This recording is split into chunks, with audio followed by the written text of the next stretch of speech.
Hello aspirants, कैसे हैं आप सब। आज हम न्यू चैप्टर स्टार्ट करने जा रहे हैं एम लक्ष्मीकांत पॉलिटी से, जिसे हम कहेंगे शेड्यूल्ड एंड ट्राइबल एरियाज। अब ये जो टॉपिक है ये इम्पॉर्टेंट है। अगर आप यूपीएससी के प्रीलिम्स के प्रीवियस ईयर्स के क्वेश्चन पेपर उठा के देखें तो इसके ऊपर आपको क्वेश्चन पूछे गए हैं, स्पेशली जब हम 5th शेड्यूल की बात करते हैं तब। ऑलराइट, तो अब इसे हम बहुत अच्छे से देखेंगे। इसके साथ अगर आपको इस लेक्चर की या फिर प्रीवियस लेक्चर्स की पीडीएफ डाउनलोड करनी है तो इसे आप टेलीग्राम चैनल से डाउनलोड कर सकते हो। इसे मैंने डायग्राम्स, फ्लो चार्ट्स और माइंड मैप्स के फॉर्मेट में क्रिएट किया है, जिससे कि आप कम से कम टाइम में चीज़ों को रिवाइज कर सके और रिकॉल कर सके। तो इसका लिंक मैं आपको कमेंट सेक्शन में दे दूंगी, वहाँ से आप इसे चेकआउट कर लीजिएगा। ठीक है, तो चलिए अभी हम लेक्चर को स्टार्ट करते हैं। सबसे पहले हम बेसिक चीज़ें देखेंगे जो आपको पता होनी चाहिए। तो पहला तो हमें देखना है कि ऐसी कौन सी कॉन्स्टिट्यूशनल प्रोविजंस है जो हमारे ट्राइबल एरियाज़ के लिए दी गई है। इसमें सबसे पहला पॉइंट जो आपको याद रखना है वो ये है आर्टिकल नंबर 244 प्लस जो पार्ट 10 है हमारे कॉन्स्टिट्यूशन का वो। अब ये क्या करता है, ये डील करता है या फिर एनविसेज करता है कुछ स्पेशल सिस्टम ऑफ एडमिनिस्ट्रेशन। अब ये जो स्पेशल सिस्टम है एडमिनिस्ट्रेशन की, ये सर्टन एरियाज़ के लिए है, जिसे हम कहते हैं शेड्यूल्ड एरिया या फिर ट्राइबल एरियाज़। ओके, तो आर्टिकल नंबर 244 जो पार्ट 10 के अंडर दिया हुआ है हमारे संविधान में, ये बात करता है कुछ ऐसी एरियाज़ की हमारे भारत में जिसे स्पेशल टाइप ऑफ एडमिनिस्ट्रेशन की ज़रूरत होती है, और इन्हीं स्पेशल टाइप ऑफ एरियाज़ को हम कहते हैं शेड्यूल्ड एरिया या फिर ट्राइबल एरियाज़। अब नेक्स्ट क्वेश्चन आपके दिमाग में ये आना चाहिए कि why do we need this special administration. तो देखो, ध्यान से सुनो, ये जो एरियाज़ होते हैं यहाँ पे होती है हाई ट्राइबल पॉपुलेशन, इसके साथ साथ इनका होता है यूनिक कल्चर। इसी वजह से इन्हें प्रोटेक्शन की ज़रूरत होती है, क्योंकि ये बहुत इजीली थ्रेटन हो सकते हैं, ये बहुत इजीली एक्सटिंक्ट हो सकते हैं, तो इसलिए हम इन्हें प्रोवाइड करते हैं प्रोटेक्शन थ्रू दिस। तो अभी यहाँ पे आपको इसके रिलेशन में समझना है कि हमारे 5th शेड्यूल का रोल क्या है। हमारे संविधान में दिए हुए 5th शेड्यूल डील करता है एक तो एडमिनिस्ट्रेशन के साथ और कंट्रोल के साथ। देखो, ये एडमिनिस्ट्रेशन और कंट्रोल देखता है शेड्यूल्ड एरिया का और शेड्यूल्ड ट्राइब्स का हर एक स्टेट में, लेकिन यहाँ पे एक्सेप्शन दिया है। अब ये एक्सेप्शन आपको पता होना चाहिए, क्योंकि यहाँ पे ऐसे हमारी कंट्री में 4 स्टेट्स है जहाँ पे 5th शेड्यूल लागू नहीं हो रहा है। ओके, इसके ऊपर आपको क्वेश्चन पे पूछा जा सकता है। तो यहाँ स्टेट्स कौन से हैं, पहले तो है हमारा आसाम, फिर है मेघालय, त्रिपुरा और मिजोरम। तो आप यहाँ पे ATM ऐसे याद रख सकते हो अगर स्टेट्स को याद रखना है तो ATM मतलब आसाम, मेघालय, त्रिपुरा और मिजोरम। ओके, ये याद रहेगा आपको। तो 5th schedule, schedule area, tribal areas और ये सारी चीज़ें। तो 5th शेड्यूल यहाँ पे पर्टिकुलरली बताता है कि जो आपके शेड्यूल्ड एरियाज और ट्राइबल एरियाज है, इसे किस तरह से आपको गवर्न करना है, कैसे गवर्न करना है, ये बताता है हमारा 5th शेड्यूल। एक्सेप्शन याद रहेगा आपको, आसाम, मेघालय, त्रिपुरा और मिजोरम। ओके, अब बेसिकली जितने भी स्टेट्स हैं बाकी के स्टेट्स मतलब कौन से यहाँ पे देखिए, जो झारखंड है हमारा, छत्तीसगढ़ है, या फिर मध्य प्रदेश की बात कर लीजिए, महाराष्ट्र, राजस्थान, आंध्र प्रदेश या फिर तेलंगाना एक्सेट्रा। तो basically for all the other states जो यहाँ पे मैंने मेंशन किए हैं, the rules of a tribal administration are in the 5th schedule. तो ये सारे आ गए हमारे 5th शेड्यूल में, और एक्सेप्शंस भी हमने देख लिए हैं। ओके, अब हम बात करते हैं 6th शेड्यूल की। जब आप यूपीएससी के प्रीवियस ईयर्स के क्वेश्चन उठाते हो तो 5th और 6th शेड्यूल के ऊपर आपको बहुत बार क्वेश्चन पूछा गया है। जो आपके बाकी के स्टेट पीसीएस के एग्जाम्स होते हैं वहाँ पे भी आपको यहाँ पे क्वेश्चन पूछते हैं, राइट। तो ये अच्छे से हमें देखना है। जब हम 6th शेड्यूल की बात करते हैं कॉन्स्टिट्यूशन की, यहाँ पे ये डील करता है एडमिनिस्ट्रेशन से। किसका एडमिनिस्ट्रेशन हो रहा है यहाँ पे, ट्राइबल एरियाज़ का। Specially in the 4 north eastern states जो हमने अभी देखे थे। कौन से? आसाम, मेघालय, त्रिपुरा और मिजोरम। तो इन 4 स्टेट्स के लिए पर्टिकुलरली हमने लाया है शेड्यूल, 6th शेड्यूल, जो डिफरेंट है 5th शेड्यूल से। कैसे डिफरेंट है अब ये आपको समझ में आ गया होगा। क्या है? It is only for the tribal areas. किसके tribal areas? 4th north eastern states.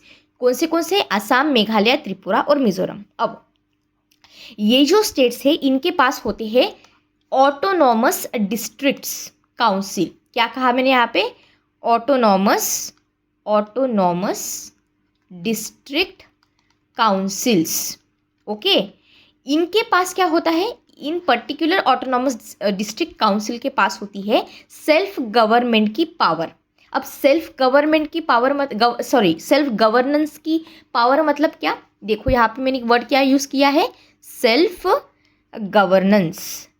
अब सेल्फ गवर्नेंस में आ जाता है कि आप कोई लॉज बना सकते हो लैंड के ऊपर, ठीक है। आप फॉरेस्ट्स आपके अंडर होते हैं, आप विलेज एडमिनिस्ट्रेशन को अच्छे से कर सकते हो, एक्सेट्रा। ये सारी चीज़ें आ जाती है सेल्फ गवर्नेंस में। तो इसीलिए अगर मुझे डिफरेंस बताना हो तो 5th शेड्यूल की अगर मैं बात करूँ तो ये बात करेगा ट्राइबल एरियाज़ की in the rest of the India, पर जब मैं 6th शेड्यूल की बात करूँगी तब यहाँ पे मैं बात कर रही हूँ ट्राइबल एरियाज़ की जो कि आते हैं हमारे नॉर्थ ईस्ट में, पर्टिकुलरली जो 4 स्टेट्स हमने देखे, ATM, ऐसे आपको इसे याद रखना है। ओके, इतना समझ में आया है? गुड। अब देखो ये सारी चीज़ें हम पढ़ तो रहे हैं, लेकिन आपको प्रॉमिस करना है कि जैसे ही आपका ये लेक्चर हो जाएगा तब आप चीज़ों को रिवाइज करोगे और रिकॉल करोगे, क्योंकि अगर आप ये 2 स्टेप्स नहीं करते हो तो लेक्चर देखने का कोई फ़ायदा नहीं होगा। ओके, अब हम समझते हैं कि हमारे शेड्यूल्ड एरिया का आप एडमिनिस्ट्रेशन कैसे कर रहे हो। ओके, तो सबसे पहले तो हमें समझना है कि शेड्यूल एरिया आप जो ये बार बार बोल रहे हो इसका पर्पस क्या है। पर्पस समझ में आ जाएगा तो बाकी की चीज़ें भी आपकी क्लियर हो जाएगी। तो जो मेन आइडिया है या फिर पर्पस है ये तो सिंपल है कि हमें प्रोटेक्ट करना है ट्राइबल पीपल को, पर्टिकुलरली उनकी ऑटोनॉमी को और कल्चर को। अब जब मैं बात करती हूँ पर्पस की तो प्रोटेक्शन में क्या क्या इंक्लूड होता है? सबसे इम्पॉर्टेंट कीवर्ड तो आपको यही याद रखना है, ट्राइबल ऑटोनॉमी। ये सबसे इम्पॉर्टेंट कीवर्ड है। ऑटोनॉमी में इनके अधिकार आ जाते हैं, तो rights to manage their own affairs, अपने खुद के अफेयर्स ये खुद मैनेज कर सके, ये इनका अधिकार है। इसके साथ साथ हमें प्रिजर्व करना है इनके कल्चर को, इनके ट्रेडिशंस को। इसके साथ साथ हमें सपोर्ट करना है इनको। किस में सपोर्ट करना है? इनकी इकोनॉमिक डेवलपमेंट में सपोर्ट कर रहे हैं हम बीच में ऐसे कंट्रोल नहीं कर रहे हैं, चीज़ों को सपोर्ट प्रोवाइड कर रहे हैं। हम इन्हें सोशल, इकोनॉमिक और पॉलिटिकल जस्टिस देने की कोशिश कर रहे हैं। हम मेंटेन कर रहे हैं कि हम मेंटेन करने की कोशिश करेंगे पीस और good governance, specially tribals region में। हम प्रोटेक्ट करेंगे कि इनका किसी भी तरह से एक्सप्लॉयटेशन ना हो, इनके साथ कोई इनजस्टिस ना हो। जैसे कि क्या, लेट से किसी मतलब चीटिंग या फिर किसी ने लैंड एक्वायर कर लिया, लैंड को ग्रैब कर लिया, या फिर मनी लेंडर्स का प्रॉब्लम हो सकता है। तो ये सारी चीज़ें हम हैंडल करेंगे। अब 5th शेड्यूल ही क्यों, व्हाई 5th शेड्यूल, ये आपके दिमाग में आएगा। देखो जो हमारा संविधान है, हमारे कॉन्स्टिट्यूशन ने क्रिएट किया है 5th शेड्यूल को for this particular goals. It is so detail, आपको बताती हूँ, जो अगर आप प्रोविजंस देखोगे तो ये बहुत डिटेल्ड है और स्पेशल भी है। और इसीलिए हम कहते हैं, हम इसे जो 5th शेड्यूल है ना हमारा, इसे कहा जाता है, यहाँ पे आपने सुना भी होगा, constitution with in a constitution. क्यों कह रहे हैं हम 5th शेड्यूल को कॉन्स्टिट्यूशन विद इन कॉन्स्टिट्यूशन? क्योंकि बहुत डिटेल है, बहुत सारी चीज़ें बताई गई हैं, स्पेसिफिक, मतलब कि कौन सी चीज़ें कैसे करनी है, तो ये स्पेशल बन जाती है। इसलिए हम इसे कॉन्स्टिट्यूशन विद इन कॉन्स्टिट्यूशन बोलते हैं 5th शेड्यूल को। इतना आपको समझ में आ गया है? ऑलराइट, अब इसके रिलेटेड हम एक चीज़ देखते हैं जिसे हम कहेंगे declaration of the schedule area. यहाँ पे जो हमारे ऑनरेबल प्रेसिडेंट होते हैं ये डिसाइड करते हैं कि ऐसा कौन सा एरिया हम शेड्यूल एरिया बनाएं। ओके, प्रेसिडेंट अगर चाहे तो ये इस पर्टिकुलर एरिया को बढ़ा सकते हैं या फिर कम कर सकते हैं। अगर ये चाहे तो ये जो बाउंड्री है ना बनाई हुई, इसे भी बदल सकते हैं। ये शेड्यूल एरिया का, लेट्स से कि ABC नाम का स्टेट है और इसे शेड्यूल एरिया का स्टेटस दिया हुआ है, तो इस स्टेटस को भी बदल सकते हैं और डिक्लेयर, और फिर से लेट्स से कि इनका ये जो स्टेटस था ये रिमूव कर दिया था और रिमूव करने के बाद फिर से इसे डिक्लेयर भी कर सकते हैं। सो ऑल आफ्टर, अच्छा ये जो सारी चीज़ें हैं ये आप गवर्नर के साथ कंसल्ट करेंगे उस पर्टिकुलर स्टेट के और फिर ही करेंगे ये सारी चीज़ें। ओके, इतना आपको समझ में आया है? ठीक है, अब हमें समझना है कि इनका क्राइटेरिया क्या है। आप ऐसा कौन सा क्राइटेरिया रख रहे हो जिसके ऊपर आप डिक्लेयर कर रहे हो किसी पर्टिकुलर एरिया को as a schedule area, right? क्योंकि कुछ तो रीज़न रहे होंगे कि आप इसे मतलब शेड्यूल एरिया डिक्लेयर कर रहे हो। अब देखो, एक बात समझना, ये जो क्राइटेरिया अभी मैं बताऊंगी ये कहीं पे कॉन्स्टिट्यूशन में लिखे नहीं गए हैं, लेकिन ये वेल एस्टैब्लिश है प्रैक्टिस में। ओके, तो सबसे पहला जो रीज़न आता है, बहुत कॉमन रीज़न से रट्टा नहीं मारना है, लॉजिकली ही आपको चीज़ें सारी याद करनी है। सबसे पहला तो आता है कि आप मेजॉरिटी की बात कर रहे हो ट्राइबल पॉपुलेशन की। इस पर्टिकुलर एरिया में बहुत सारी ट्राइबल पॉपुलेशन रहती है, लार्ज प्रेजेंस है इनका। दूसरी बात यह है कि बहुत कॉम्पैक्ट और रीजनेबल साइज़ है। ऐसा नहीं है कि कुछ एरियाज यहाँ पे रहते हैं, कुछ लोग यहाँ पे रहते हैं, कुछ लोग यहाँ पे रहते हैं, ऐसा नहीं है। सारे के सारे लोग इस पर्टिकुलर एरिया में रहते हैं, कॉम्पैक्ट है, रीजनेबल साइज़ है, तो बिल्कुल इन्हें अब तो शेड्यूल एरिया का दर्जा देना पड़ेगा। इसके साथ साथ तो ये तो रीज़न हो गया साइज़ का। फिर तीसरा रीज़न यहाँ पे आता है कि इनके पास प्रॉपर एडमिनिस्ट्रेटिव यूनिट होना चाहिए। प्रॉपर एडमिनिस्ट्रेटिव यूनिट मतलब क्या, कि इनके पास डिस्ट्रिक्ट है या फिर ब्लॉक है या फिर आपने वर्ड सुना होगा तालुक, तो तालुक है, तो ये सारी चीज़ें। इसके साथ साथ इनका इकोनॉमिक बैकवर्डनेस भी देखी जाती है। इनकी इकोनॉमिक बैकवर्डनेस को कंपेयर किया जाता है इनके आजू बाजू के एरिया से। तो अगर यहाँ पे ये एक पर्टिकुलर एरिया है तो इनकी इकोनॉमिक बैकग्राउंड देखेंगे कि अच्छा इस एरियाज़ के कंपैरिजन में ये एरिया कैसे डेवलप कर रहा है। तो ये कुछ कारण होते हैं या फिर क्राइटेरियाज होती है जिसे देख के हम बोलते हैं कि हाँ ये जो पर्टिकुलर एरिया है इसे हमें शेड्यूल एरिया बोलना चाहिए। इतना आपको समझ में आ गया है? ऑलराइट, अब नेक्स्ट क्वेश्चन आता है, एग्जीक्यूटिव पावर समझनी है हमें यहाँ पे स्टेट की और सेंटर की। अब ये एग्जीक्यूटिव पावर क्या है ये देखो, यहाँ पे देखो, executive power of the state and the centre. जो हमारी स्टेट गवर्नमेंट है, मतलब स्टेट गवर्नमेंट की जो एग्जीक्यूटिव पावर है ये कवर करती है शेड्यूल एरियाज़ को, जैसे कि बाकी एरियाज़ को कवर किया जाता है। लेकिन जो बात आपको याद रखनी है वो ये है कि जो हमारे गवर्नर है इनके पास कुछ स्पेशल रिस्पॉन्सिबिलिटी होती है। जैसे कि क्या, जो हमारे गवर्नर हैं, अब इसके ऊपर क्वेश्चन आ सकता है, गवर्नर मस्ट सेंड क्या, report. Governor must send report to the president. अब ये जो रिपोर्ट है ये पेश की जा रही है जो रिलेटेड है एडमिनिस्ट्रेशन की। तो एडमिनिस्ट्रेशन जो शेड्यूल एरिया का है इसके ऊपर रिपोर्ट ऑनरेबल प्रेसिडेंट को देना ये मस्ट होता है।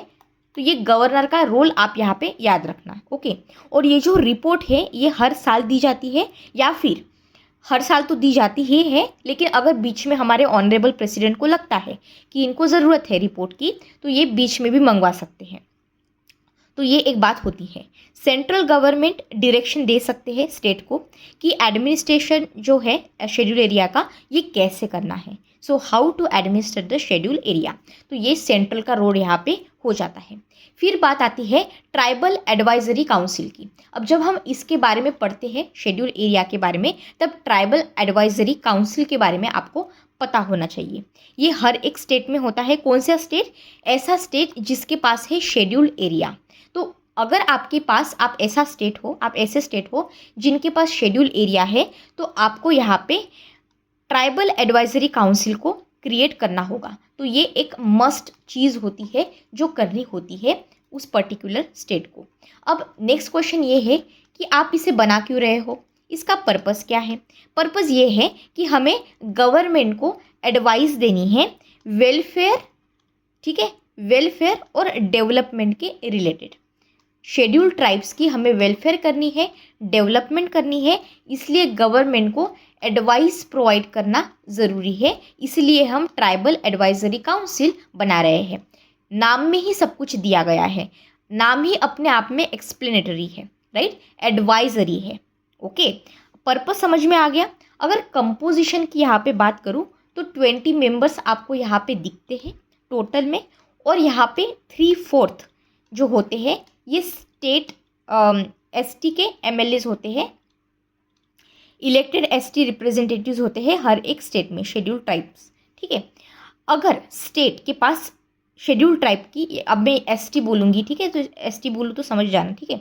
तो स्टेट के पास एसटी पॉपुलेशन है पर कोई शेड्यूल एरिया नहीं है, तो टीएसी क्या करेगा, it still can be created if the president order. तो यहाँ पे क्या हो रहा है, हमारे पास ऐसा एक पर्टिकुलर स्टेट है जिनके पास शेड्यूल ट्राइब की पॉपुलेशन नहीं है, मतलब सॉरी पॉपुलेशन है लेकिन कोई शेड्यूल एरिया नहीं है।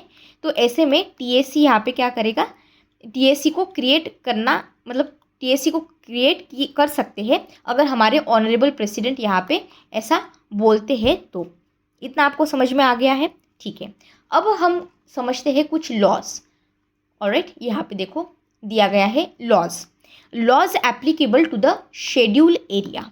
अब ये किसके बारे में बात कर रहा है, पर्टिकुलरली यहाँ पे बात की जा रही है हमारे गवर्नर के स्पेशल पावर्स की। अब गवर्नर के स्पेशल पावर्स कौन से हैं ये समझते हैं अच्छे से। यहाँ पे देखिए, ऑलराइट, यहाँ पे लिखती हूँ मैं गवर्नर के हम देख रहे हैं special powers when it comes to scheduled areas. अब सबसे पहले ये क्या कर सकते हैं, गवर्नर यहाँ पे सेंट्रल या फिर स्टेट के लॉज को रोक सकते हैं। They can stop any central या फिर state laws from applying to the schedule area, ये इनकी एक पावर है। इसके साथ साथ ये अप्लाई कर सकते हैं अगर कोई चेंजेस की ज़रूरत हो तो, या फिर कोई एक्सेप्शंस ऐड करने हो, या फिर कोई मॉडिफिकेशन करनी हो, तो ये सारी की सारी चीज़ें यहाँ पे इनके द्वारा की जा सकती है शेड्यूल्ड एरिया में। ये इनकी पावर होती है लॉज के रिलेटेड। अगर गवर्नर चाहे तो कुछ रेगुलेशंस बना सकते हैं जिससे कि यहाँ पे शांति या फिर गुड गवर्नमेंट एस्टैब्लिश हो सके। पर ये जो सारी चीज़ें होगी जो हमारे गवर्नर करेंगे, ये पहले तो टीएसी से कंसल्ट करेंगे और तभी करेंगे। तो टीएसी का कंसल्ट यहाँ पे ज़रूरी होता है।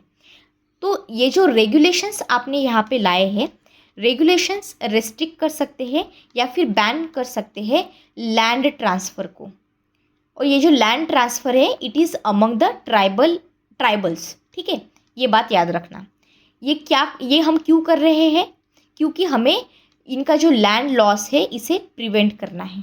इसलिए आप अगर चाहे तो मैनेज कर सकते हैं लैंड अलॉटमेंट को भी। लैंड अलॉटमेंट की जाती है तो ये इनका मैनेजमेंट करना भी ज़रूरी हो जाता है हमारी कंट्री में। इसके साथ साथ अगर कोई मनी लेंडिंग की एक्टिविटी कर रहा हो ट्राइबल्स को, तो इसे भी कंट्रोल किया जा सकता है जिससे कि ट्राइबल्स का कोई एक्सप्लॉयटेशन ना हो। इसके साथ साथ आप किसी पर्टिकुलर एग्जिस्टिंग लॉ को रिपील कर सकते हैं या फिर अमेंड कर सकते हैं।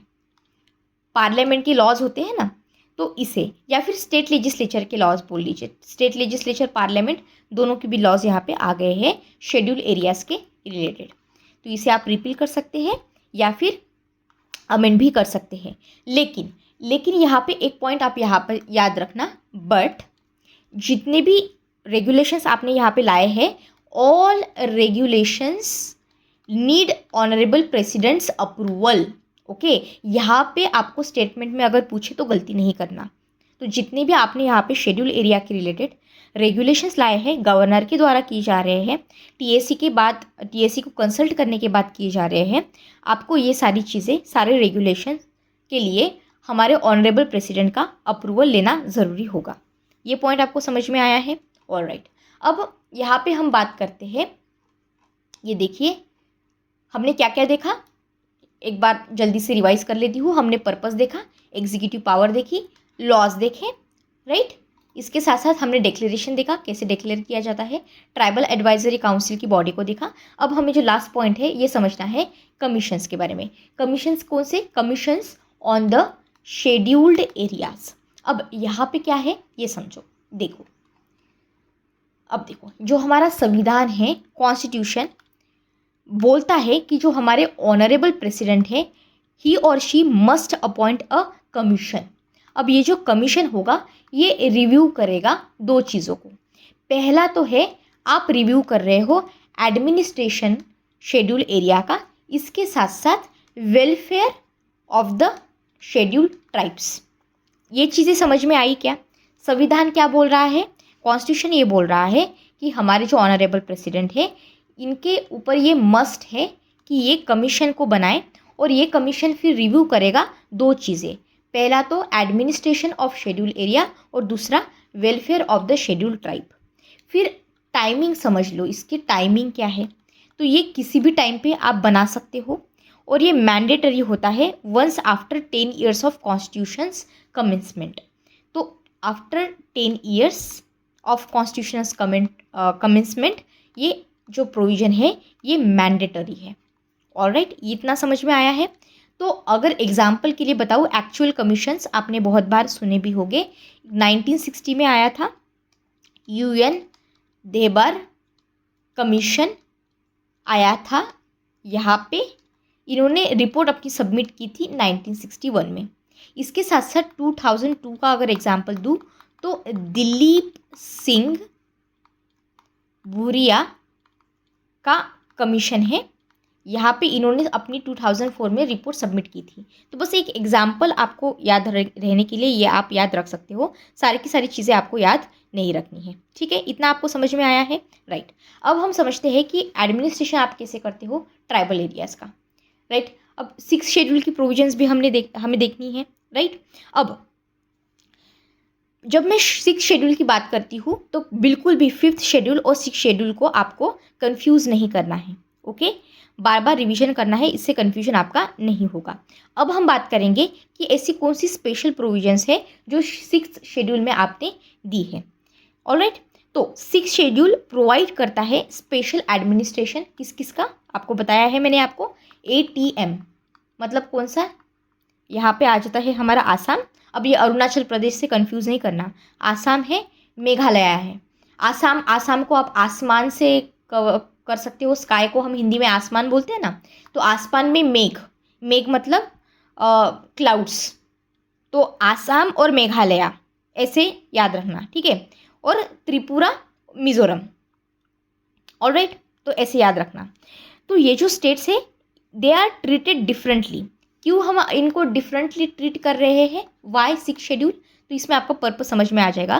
क्योंकि इनके पास एक यूनिक, ये लोग जो है ये यूनिक हिस्ट्री को शेयर करते हैं, इनका यूनिक कल्चर है, इनका खुद का ट्राइबल सेल्फ रूल का ट्रेडिशन है। तो सेल्फ गवर्नमेंट का या फिर सेल्फ गवर्न का एक ट्रेडिशन रह चुका है, इसलिए हम ये चीज़ें करते हैं। Right, so these states are treated differently because of their unique history, culture and tribal self rule traditions. So why only these 4 states? ये समझ में आया होगा। लॉजिक अगर रैशनली बोलूँ तो सबसे पहले आप क्या कर रहे हो, आप यहाँ पे प्रिजर्व कर रहे हो उनकी डेमोक्रेटिक ट्रेडिशन को और कल्चरल डाइवर्सिटी को। जो ट्राइब्स होते हैं इनके पास बहुत स्ट्रॉन्ग ट्रेडिशंस होते हैं, कस्टम्स होते हैं, कम्युनिटी डिसीजन मेकिंग यहाँ पे की जाती है। कॉन्स्टिट्यूशन इन सारी चीज़ों को प्रोटेक्ट करना चाहते हैं, उनकी वे ऑफ लाइफ को प्रोटेक्ट करना चाहते हैं। नेक्स्ट बात ये है, जो फ्रेमर्स है इन्होंने इंट्रोड्यूस किया है इस सिस्टम को, जहाँ पे ट्राइबल्स अपने खुद को सेल्फ गवर्न करेंगे। 6th शेड्यूल अलाउ करता है ऑटोनॉमस डिस्ट्रिक्ट्स को या फिर ऑटोनॉमस काउंसिल्स को विद लॉ मेकिंग पावर्स। अगर ये फिट करता है ट्राइबल एस्पिरेशंस के साथ with in India's democratic system, तो यहाँ पे ये लाया जाता है। अब ये डिफरेंट है फ्रॉम 5th शेड्यूल। कैसे डिफरेंट है? 5th शेड्यूल में हमने देखा था जो बाकी के ट्राइबल एरियाज़ है इंडिया में, बाकी के स्टेट्स में अगर हम देखें तो मेनली हम फोकस करते हैं प्रोटेक्शन के ऊपर, एडमिनिस्ट्रेशन के ऊपर by the governor. In particular governor का रोल भी हमने देखा। 6th शेड्यूल में यहाँ पे क्या हो रहा है, यहाँ पे आप नॉर्थ ईस्ट ट्राइबल एरियाज़ की बात कर रहे हो, नॉर्थ ईस्ट ट्राइबल एरियाज़। यहाँ पे फोकस है सेल्फ रूल के ऊपर। किसके ऊपर फोकस है? ये बहुत इंपॉर्टेंट कीवर्ड है, ये बिल्कुल नहीं भूलना है आपको। यहाँ पे देखो, यहाँ पे भी मैंने लिखा है फिफ्थ शेड्यूल शॉर्ट में अगर आपको याद होना चाहिए इसलिए लिखा है। फिफ्थ शेड्यूल मतलब क्या, प्रोटेक्शन, और सिक्स शेड्यूल मतलब क्या, सिक्स शेड्यूल में आप ऑटोनॉमी और सेल्फ रूल के बारे में बात करते हो। तो ये कीवर्ड्स हैं जो बहुत मतलब अलग करते हैं इन दोनों शेड्यूल्स को। अब हिस्टोरिकल रीजंस पता है, बहुत सारे ऐसे ट्राइब्स थे इन 4 स्टेट्स में जो सेल्फ गवर्न किए जाते थे traditionally before the British rule. फिर क्या हुआ, इनकी जो पावर थी ब्रिटिश रूल आने के बाद सब्जुगेट हो गई 19th सेंचुरी में। तो ये सारी चीज़ें रिस्टोर करने के लिए हमें सेल्फ रूल लाने की बहुत ज़्यादा ज़रूरत थी। तो अगर मैं करंट स्टेटस की बात करूँ तो there are 10 tribal areas in Assam, Meghalaya, Tripura और मिज़ोरम। ओके, तो ये बात आपको याद रखनी है। अगर मैं फीचर्स की बात करूँ सिक्स शेड्यूल की एडमिनिस्ट्रेशन की, तो सबसे पहला फीचर तो हमारा यही है कि इनके पास ऑटोनॉमस डिस्ट्रिक्ट्स होते हैं। तो ये सबसे पहला फीचर है। यहाँ पे ट्राइबल एरियाज ऑटोनॉमस डिस्ट्रिक्ट के मोड में रहते हैं, पर यहाँ पे एक पॉइंट याद रखना है आपको, but they still remain under the state government executives authority. मतलब ये है they are not separate states. फिर नेक्स्ट बात आती है गवर्नर के पावर की। यहाँ पे क्या हो रहा है, जो गवर्नर हैं ये ऑर्गेनाइज कर सकते हैं या फिर रीऑर्गेनाइज कर सकते हैं इन डिस्ट्रिक्ट्स को। अब ये जो है डिस्ट्रिक्ट्स ऑर्गेनाइज और रीऑर्गेनाइज जो आप कर रहे हो, यहाँ पे कौन सी चीज़ें इंक्लूड होती है, तो यहाँ पे आप किसी एरिया को इंक्रीज़ कर सकते हो या फिर डिक्रीज़ कर सकते हो, इनके नाम में चेंज कर सकते हो और इनकी बाउंड्रीज़ को भी चेंज कर सकते हो। ये सारी चीज़ें गवर्नर करते हैं ऑटोनॉमस डिस्ट्रिक्ट में। इसके ऊपर आपको स्टेटमेंट में क्वेश्चन पूछा जा सकता है। फिर आपको कन्फ्यूजन नहीं करना है कि गवर्नर काम कर रहे हैं कि हमारे ऑनरेबल प्रेसिडेंट काम कर रहे हैं, इसमें कन्फ्यूजन नहीं करना है। तो फिफ्थ शेड्यूल में क्या हो रहा है, सिक्स शेड्यूल में क्या हो रहा है, ये आपको बातें पता होनी चाहिए। अब हम नेक्स्ट क्या देखेंगे, हम नेक्स्ट देखेंगे कि autonomous regions inside the districts क्या है। डिस्ट्रिक्ट्स एंड रीजनल काउंसिल्स भी आप इसे बोल सकते हो। तो सबसे पहले यहाँ पे हम देखेंगे कि ऑटोनॉमस, देखो कीवर्ड मैंने यहाँ पे क्या यूज़ किया है भूलना नहीं है। मैंने यहाँ पे ये बोला autonomous regions inside the district. क्या हो रहा है यहाँ पे, if the multiple tribes live in a one district, एक डिस्ट्रिक्ट में मल्टीपल ट्राइब्स है तो गवर्नर इन्हें डिवाइड कर सकते हैं। Governor can divide the districts into the autonomous region. तो ये डिस्ट्रिक्ट था, यहाँ पे आपने एक ऑटोनॉमस रीजन क्रिएट कर दिया इस पर्टिकुलर ABC नाम के ट्राइब के लिए। फिर यहाँ पे आपने एक और क्रिएट कर दिया, यहाँ पे आपने एक और क्रिएट कर दिया। समझ में आ रहा है क्या हो रहा है। अब डिस्ट्रिक्ट काउंसिल और रीजनल काउंसिल क्या है, तो हर एक ऑटोनॉमस डिस्ट्रिक्ट के पास होता है एक डिस्ट्रिक्ट काउंसिल। टोटल यहाँ पे 30 मेंबर्स होते हैं। 4 नॉमिनेट किए जाते हैं हमारे गवर्नर के द्वारा और 26 इलेक्टेड होते हैं और इनको इलेक्ट किया जाता है बाय द एडल्ट फ्रेंचाइज। जो जनरल इलेक्शन में हम देखते हैं ना एडल्ट फ्रेंचाइज, बस वैसे ही जो इलेक्टेड मेंबर्स होते हैं ये 5 साल के लिए काम करते हैं। और अच्छा, ये पहले डिज़ोल्व भी हो सकते हैं, अपनी टेन्योर ख़त्म करने से पहले ये डिज़ोल्व किए जा सकते हैं। नॉमिनेटेड मेंबर जो है they serve as long as governor wants, तो वो गवर्नर के ऊपर डिपेंड करेगा। और हर एक ऑटोनॉमस रीजन जो डिस्ट्रिक्ट के अंडर दिया गया है इनके पास अपनी खुद की एक रीजनल काउंसिल होती है। तो ये पॉइंट आपको याद रहेगा, अगर पेपर में क्वेश्चन पूछना है तो यही से ही पूछेंगे, इसके बाहर जाके नहीं पूछेंगे। तो ये इंपॉर्टेंट बात है जो आपको पता होनी चाहिए। ऑलराइट, अब हम समझते हैं लॉ मेकिंग को। जो हमारे डिस्ट्रिक्ट और रीजनल काउंसिल है ये they can make laws on the matters such as, कैसे कैसे मैटर्स, लैंड या फिर फॉरेस्ट, कल्टीवेशन, शिफ्टिंग कल्टीवेशन भी यहाँ पे आ जाता है, विलेज एडमिनिस्ट्रेशन की भी बात आ जाती है, इनहेरिटेंस, जो प्रॉपर्टी का इनहेरिटेंस होता है, मैरिज, डिवोर्सेस या फिर जो सोशल कस्टम्स है, ये सारी चीज़ें यहाँ पे आ जाती है। बट यहाँ पे आप ये पॉइंट याद रखना कि all laws need governor's assent, governor की एसेंट की ज़रूरत पड़ेगी। इसके ऊपर भी आपको स्टेटमेंट में क्वेश्चन पूछा जा सकता है। ओके, फिर आता है जुडिशियल पावर। यहाँ पे क्या हो रहा है, ये क्रिएट कर सकते हैं विलेज काउंसिल्स को, या फिर आप बोल सकते हो विलेज कोर्ट्स को। किसके लिए? जिससे कि ये हैंडल कर सके dispute among the tribes. Tribes के अंदर डिस्प्यूट होगा, इसका निवारण आपको करना है। तो क्या करेंगे हम? विलेज काउंसिल या फिर विलेज कोर्ट को हम यहाँ पे बनाएंगे। ये अपील सुनेंगे, मतलब they can hear the appeals from those village courts, और गवर्नर फाइनली यहाँ पे डिसाइड करेंगे how far the high courts jurisdiction applies. क्योंकि देखो, हाई कोर्ट की जूरिसडिक्शन है, to what extent it should applied it depends on the governor. ये point भी आपको याद रखना है। फिर बात आती है एडमिनिस्ट्रेटिव फंक्शंस की। यहाँ पे क्या हो रहा है एडमिनिस्ट्रेटिव फंक्शंस में? जो डिस्ट्रिक्ट काउंसिल है हमारी, ये सेटअप कर सकती है, मैनेज कर सकती है। पहले तो जो हमारे प्राइमरी स्कूल्स होते हैं वहाँ पे, तो प्राइमरी स्कूल्स को यहाँ पे मैनेज करते हैं।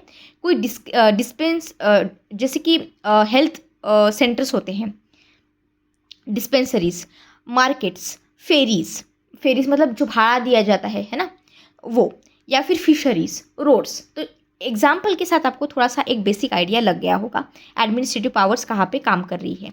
ये रूल्स बनाते हैं जिससे कि ये कंट्रोल कर सके मनी लेंडिंग एक्टिविटीज़ को बाय नॉन ट्राइबल्स, और ट्रेडिंग जो की जाती है नॉन ट्राइबल्स के द्वारा।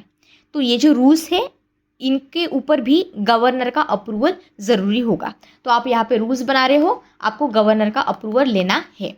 ये एक पॉइंट हो गया। फिर बात आती है फाइनेंशियल पावर की। यहाँ पे डिस्ट्रिक्ट और रीजनल काउंसिल एसेस कर सकते हैं या फिर कलेक्ट कर सकते हैं लैंड रेवेन्यू को। तो ये एक बात हो गई। इसके साथ साथ आप इम्पोज कर सकते हो certain specific taxes as well. तो ये एक पॉइंट है। फिर बात आती है एप्लीकेबिलिटी ऑफ लॉज की। लॉज यहाँ पे किसके बारे में बात कर रही हूँ मैं? पर्टिकुलरली स्टेट लेजिस्लेचर या फिर पार्लियामेंट की। यहाँ पे they do not automatically apply to this areas. ये पॉइंट बहुत अच्छे से याद रखना। और अप्लाई विथ मॉडिफिकेशन और एक्सेप्शंस। तो एज इट इज़ यहाँ पे अप्लाई नहीं होते हैं, ये अप्लाई नहीं भी हो सकते हैं, और अगर अप्लाई करना हो तो आपको यहाँ पे मॉडिफिकेशन या फिर एक्सेप्शंस की ज़रूरत पड़ेगी। ये एक पॉइंट हो गया। फिर बात आती है कमीशन की। कमीशन में क्या हो रहा है? कमीशन बाय गवर्नर की बात कर रही हूँ यहाँ पे मैं। Governor can appoint a commission to study administration of this districts और रीजन्स। ओके, तो ये एक पॉइंट है। इसके साथ साथ अगर कमीशन ने कोई रिकमेंडेशन दी है तो इन रिकमेंडेशन के ऊपर गवर्नर अगर चाहे तो डिसॉल्व कर सकती है किसी एक पर्टिकुलर डिस्ट्रिक्ट या फिर रीजनल काउंसिल को। तो ये भी यहाँ पे पावर होती है। तो काउंसिल का जो कमीशन का रोल है वो, और गवर्नर का रोल, ये दोनों भी point when it comes to this topic आपको याद रखना है 6 शेड्यूल के। ओके, ये आपको अच्छे से याद रहेगा। Alright, very good. अब हम ओवरव्यू ले लेते हैं 6 शेड्यूल की ट्राइबल एरियाज़ की। ऑलराइट, अब यहाँ पे कुछ पर्टिकुलर चीज़ें हैं जो आपको अच्छे से याद रखनी है। देखो, यहाँ पे समझाती हूँ। जो भी चीज़ें मैं बोलूँगी ये सारी यहाँ पे दी गई है, तो कोई प्रॉब्लम नहीं है, हम जल्दी से रिवाइज भी कर लेंगे। सबसे पहले जो हम बात करेंगे वो बात करेंगे असम की। असम में यहाँ पे क्या हो रहा है ये देखो, एक मिनट। ऑलराइट, अब देखो हम बात कर रहे हैं आसाम की। आसाम में यहाँ पे 3 ट्राइबल एरियाज़ की पर्टिकुलरली बात चल रही है। आसाम के पास क्या है?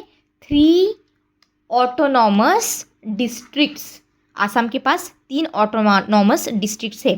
कौन से हैं? यहाँ पे देखो, यहाँ पे नॉन छछर या फिर आई डोंट नो प्रोनाउंसिएशन जो भी होता है, प्लीज़ अगर कोई गलती हो गई है तो आप मुझे कमेंट सेक्शन में बता दीजिएगा। ये हिल डिस्ट्रिक्ट है यहाँ पे आसाम में। इसके साथ आती है करबी एनालॉग, आप ऐसे इसे बोल सकते हो। ये एक एरिया है, ये एक डिस्ट्रिक्ट है। ओके, और एक आता है बोडोलैंड। अब बोडोलैंड का जो पॉइंट है इसका हम अच्छे से देखेंगे भी, और आप जब इंटरनल सिक्योरिटी के बारे में पढ़ेंगे तब भी आप बोडोलैंड के बारे में और अच्छे से पढ़ेंगे। लेकिन बोडोलैंड ट्राइबल एरिया डिस्ट्रिक्ट यहाँ पे एक आता है, तो ट्राइबल एरिया का ये डिस्ट्रिक्ट है। ये 3 डिस्ट्रिक्ट्स है, ये याद रखना है आपको, ठीक है। These are all 6 schedule areas with the district councils. Okay, फिर नेक्स्ट बात आती है यहाँ पे मेघालय की। अब ये देखो, मेघालय है यहाँ पे, इनके पास भी 3 ट्राइबल एरियाज़ है। तो ये जो 3 हिमालयन ट्राइबल एरियाज़ है इसे आपको याद रखना है। यहाँ पे आती है हमारी खासी हिल्स। आप जब मैप खोलते हो तो मैप में भी यहाँ पे दी गई है, राइट। तो खासी हिल डिस्ट्रिक्ट है, फिर जयंतिया हिल डिस्ट्रिक्ट है और गारो हिल डिस्ट्रिक्ट है, राइट। सो खासी, जयंतिया और गारो ये हिल्स आपको याद तो होती ही है, आप ज्योग्राफी में पढ़ते हो मैप वर्क में, तो ऐसे ही यहाँ पे डिस्ट्रिक्ट्स भी है, ऐसे याद रखना है। या फिर आप ऐसे याद रखो कि खासी, जयंतिया और गारो इतने बड़े बड़े हैं कि ये ना क्लाउड्स को मिलते हैं, मेघा को, मेघा मतलब क्लाउड्स, राइट। तो मेघालय के ये हिल्स, इनके ये districts, all 3 have powerful autonomous district councils. फिर बात आती है त्रिपुरा की। त्रिपुरा में एक ही ट्राइबल एरिया है जिसे हम कहते हैं त्रिपुरा ट्राइबल एरिया डिस्ट्रिक्ट, और 6 शेड्यूल में इसे ऑफन हम क्या कहते हैं, TTAADC, मतलब क्या, Tripura tribal area autonomous district council, simple है। फिर आता है बात मिजोरम की, ठीक है। मिजोरम यहाँ पे देखिए, यहाँ पे लिखा हुआ है, मिजोरम में 3 ट्राइबल एरियाज हैं, या फिर आप बोलो ट्राइबल डिस्ट्रिक्ट से। अगर मैं प्रोनाउंसिएशन गलत करूँ तो प्लीज़ आप मुझे कमेंट सेक्शन में बता दीजिएगा। यहाँ पे है चकमा, ऑलराइट। फिर आता है मारा डिस्ट्रिक्ट और फिर आता है लाई डिस्ट्रिक्ट, ओके। तो each has its own autonomous district councils. फिर बात आती है article related to the scheduled and tribal areas, जो कि है आर्टिकल नंबर 244A में, 244 में। तो यहाँ पे कन्फ्यूजन आप क्रिएट नहीं करना है, यहाँ पे आर्टिकल 244 है और आर्टिकल नंबर 244A भी है। सबसे पहले हम आर्टिकल नंबर 244 को देख लेते हैं। ये डील करता है एडमिनिस्ट्रेशन से। किसका एडमिनिस्ट्रेशन? शेड्यूल एरिया का एडमिनिस्ट्रेशन और ट्राइबल एरियाज़ का एडमिनिस्ट्रेशन। 5th शेड्यूल में जो दिया गया है वो, और 6th शेड्यूल में जो दिया गया है वो, ओके। अब बात करते हैं हम आर्टिकल नंबर 244A की। ये अलाउ करता है creation of autonomous states inside Assam, okay. तो ऑटोनॉमस स्टेट्स इनसाइड आसाम, यहाँ पे आप क्रिएशन कर रहे हो एक autonomous state inside the Assam. अब ये जो स्टेट्स है, जो ऑटोनॉमस स्टेट्स आप बना रहे हो, इनके पास अपना खुद का लेजिस्लेचर होगा, काउंसिल ऑफ मिनिस्टर होगा, या फिर बोथ, दोनों भी हो सकते हैं। तो एक तो लेजिस्लेचर आप रखो, काउंसिल ऑफ मिनिस्टर्स रखो, या फिर दोनों भी रखो। This is meant specifically for the tribal areas of Assam. तो आसाम के लिए ये बनाया गया है। तो आर्टिकल नंबर 244A, ए से ये ए और ए से असम, ऐसे याद रख लेना आप, ठीक है। अरुणाचल प्रदेश से यहाँ पे कन्फ्यूजन नहीं करना क्रिएट, ठीक है। अब नेक्स्ट बात आती है आर्टिकल नंबर 339A की, 339 की। यहाँ पे देखो दिया हुआ है आर्टिकल नंबर 339। अब यहाँ पे क्या हो रहा है, ये यूनियन गवर्नमेंट को कंट्रोल देता है over the administration of schedule area और welfare of the tribal areas. Centre direction देगा स्टेट्स को कि ये देखो ये सारे मैटर्स है और इन मैटर्स के ऊपर आपको किस तरह से काम करना है। इतना आपको समझ में आ गया है? ऑलराइट, इस तरह से हमने ये जो लेक्चर है, मतलब जो चैप्टर है, ये कंप्लीट कर दिया है। अब चैप्टर कंप्लीट होने के बाद आपको सारी चीज़ों को रिवाइज करना है और रिकॉल करना है, ओके। अगर आपको कोई भी क्वेरी है तो आप मुझे कमेंट सेक्शन में बता सकते हो। I will try my best to solve it, okay.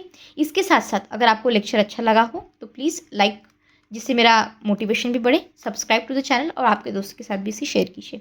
तब तक के लिए अच्छे से पढ़ाई करते रहिए without taking any kind of stress. Thank you so much and God bless you all.